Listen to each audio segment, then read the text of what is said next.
자, 장경태 의원님, 조금 전에 대담을 나눌 때 이재명 대표가 오늘 뭐 의원총회가 마지막이 될 것 같다라는 그런 뉘앙스로 말씀을 하셨고, 또 이르면 뭐 월요일 당 대표직 사퇴를 할 가능성도 좀 언급을 해주셨어요.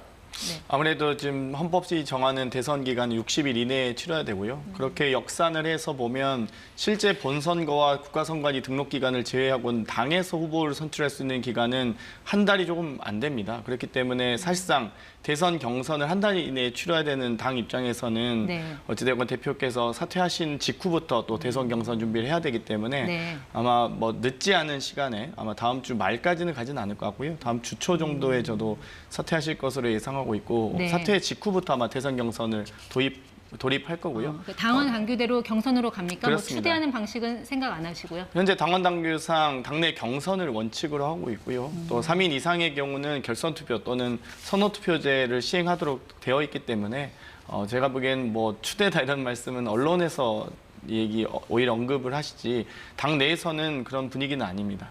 이 대표 측에서 경선 캠프 인선도 이미 마쳤다, 뭐 이런 얘기도 들리는데 어떻습니까? 뭐 저도 지라시로만 봐서요. 뭐 저도 잘 모르겠습니다. 경선 캠프 구성이 사실 중요한 상황은 아니었기 때문에, 그리고 이 경선 기간이 워낙 짧기 때문에 경선 캠프 구성까지 했을지는 잘 모르겠고요. 그리고 그 경선 캠프가 또 중요한 상황은 아니었기 때문에 네. 워낙 또 헌재의 선고가 매우 중요한 상황에서 뭐 그런 낭설이 일부 있었던 것 같습니다. 박수미 의원님 어떻게 보세요? 이재명 대표가 대선 후보로 나오는 거는 그냥 상수로 보고 있습니까? 국민의힘에서는? 예, 저희 당에서는 그렇게 보고 있습니다. 국민의힘도 이제 대선 준비를 해야 될 텐데 가장 고민스러운 부분이 어떤 거예요? 예, 저희는 그동안 조기 대선의 가능성을 당 차원에서는 전혀 준비를 하지 않았기 때문에, 또한 또 윤석열 대통령님을 끝까지 네. 지지하셨던 또 저희 지지자 당원들의 마음도 있기 때문에 저희는 조금 더 복합적이고 예. 어려운 상황인 것은 분명합니다. 네, 방금 말씀하신 그 지지자들, 그러니까 네. 지지층 입장에서는 사실 네. 다음 대통령이 누가 될지에 대한 바램보다는 네. 당장의 좀 분노가 더 클 수 있잖아요. 네, 네. 네, 그 마음을 좀 어떻게 좀 달래줄 수 있을까요? 충분히 그러실 수 있습니다.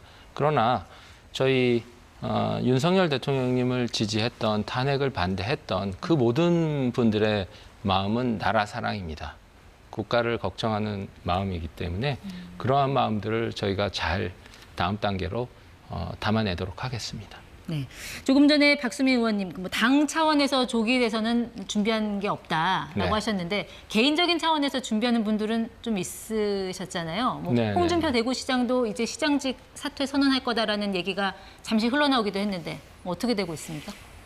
예, 조기 대선이라는 가능성은 가능성 차원에서는 존재했기 때문에 이제 그 가능성을 대비하는 대권 주자 차원의 움직임들은 당연히 있었고요. 네. 이제 그러나 그 사이에 이제 워낙 이 탄핵 심판이 우여곡절도 많았고 또한 국론 분열이 심각했었기 때문에 저희는 절대 경고망동하지 않아야 된다라는 당의 입장이 있었고, 네. 이제 변수가 끝났기 때문에 지금부터 아마 대선 주자들이 신속히 입장을 정하고 또 지지자들과 대화할 것으로 생각합니다. 네, 박서민 분석가님, 일단 최근에 여론조사 결과를 보면 뭐 차이는 많이 있습니다만 이재명 대표가 선두를 달리고 있는 건 뭐 사실이지 않습니까?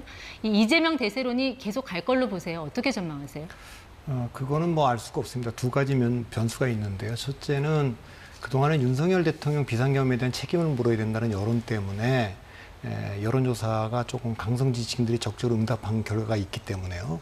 그러나 이제 파면됐기 때문에 이재명 대표가 절대 권력자가 될 수가 있다. 압도적 의석을 갖고 있는데 대통령까지 가면 뭐 이런 것에 대한 우려가 하나가 있을 수 있겠고요. 비슷한 선거가 그 97년 대통령 선거가 있습니다. 네. 그때도 김대중 후보가 국민의힘 김대중 후보가 30에서 35% 안에 늘 있었고요. 그다음에 한나라당은 구룡이라고 해서 분산되어 있었기 때문에 지지율이 굉장히 낮았는데 네. 결국 후보 선출하고 나서 최종적으로 그 선거가 1.5% 차이로 끝났거든요. 그때하고 비교하는 거는 그때도 IMF라고 하는 그 대선 직전에 네. 그 국가적인 큰 사건이 있었음에도 불구하고 또 3파전으로 전개가 됐는데 그래서 이번 대통령 선거가 2017년 탄핵과 60일 만에 치러진다는 면에서는 2017년하고 비슷하지만 선거 지형이나 유형으로 봤을 때는 97년 선거하고 네. 비슷하기 때문에 아직까지 지금 이 승부가 끝났다 이렇게 단정적으로 말할 수는 없습니다. 그리고 현재 여론조사 결과에서 어쨌든 오늘 헌재의 선고로 윤 대통령 파면이라는 새로운 변수가 등장한 거잖아요. 앞으로 어떻게 이 여론이 흘러갈 걸로 예측을 하세요? 그러나 이제 그 동안 며칠 전에 보궐선거가 있지 않았습니까? 네. 근데 강성 지지층들의 기댔던 국민의힘이 참패를 당했습니다. 그 뭐 심지어는 PK에서도 다 내줬기 때문에 위기감이 고조될 것 같고요. 그 동안에 우리 지지층들 결집하는 선거 전략을 썼다면 그 선거 전략은 더 이상 유용하지 않고 폐기하고 이재명 대표에 대한 그 반대를 강화시킬 수 있는 네. 후보를 그러니까 지금 뭐 강성 지지층들만 결집해갖고 이길 수 있는 선거가 아니니까 네. 뭐 이재명 대표와 민주당에 대해서 강범위한 그 반대 여론을 어떻게 예. 결집시킬 수 있느냐 그런 후보를 찾는 게 이제 국민의힘의 숙제라고 봅니다. 네, 장경태 의원님, 민주당은 그 상대적으로 이재명 대표가 굉장히 유리한 고지에 있지 않습니까? 네, 지금까지로는. 그렇게 되면은 경선 흥행이라는 측면에서는 좀 재미가 떨어질 것 같기도 한데 그 부분에 대한 우려는 없으세요? 지금 국가적 위기 상황에서 또 전 국민이 고통받고 있는 상황에서 어떤 형태의 흥행이 의미가 있을지는 잘 모르겠는데요. 어찌되었건 뭐 압도적으로 국민들께서 지지하고 계신 이재명 대표가 어쨌든 유력 대선 후보임은 분명합니다. 그렇기 때문에 저희 입장에서는 당원 당규대로 이 당내 경선을 잘 치르고 또 문제없이 치르고 네. 그 이후에 있을 대선을 아마 차근차근 좀 뭐랄까요 정직하게 좀 치르기 위해서 노력해야 되지 않을까. 네. 기본기에 충실해야 된다고 봅니다. 이럴 때 반대로 있으면. 이제 국민의힘은 아직은 이제 유력 주자는 없는 상황이에요. 네네. 이게 사실 경선은 어떤 그 흥행 측면에서 보면은 불리할 수도 있고 또 유리할 수도 있을 것 같은데 좀 어떻게 판단하고 계십니까? 저희는 아직 시작도 안 했기 때문에 이제 시작하면서 저희가 저희 경선을 끌어갈 것인데 저희야말로 더 정석의 기본기에 충실해야 된다고 생각합니다. 예, 이번에 저희가 역사에 매몰되지 않고 역사의 교훈을 가지고 앞으로 나아가야 됩니다. 그러면 이 교훈 속에서 저희 주자들이 지금의 혼란을 어떻게 안정시킬 것이며 다음 단계의 비전을 어떻게 보여줄 것이냐 네. 이것을 아주 선명하고 활발하게 논의해야 된다고 생각하고 네. 그런 후보들이 많이 준비되어 있다고 생각합니다. 예. 이제부터 차분히 추스려서 아마 진행해 보도록 하겠습니다. 네.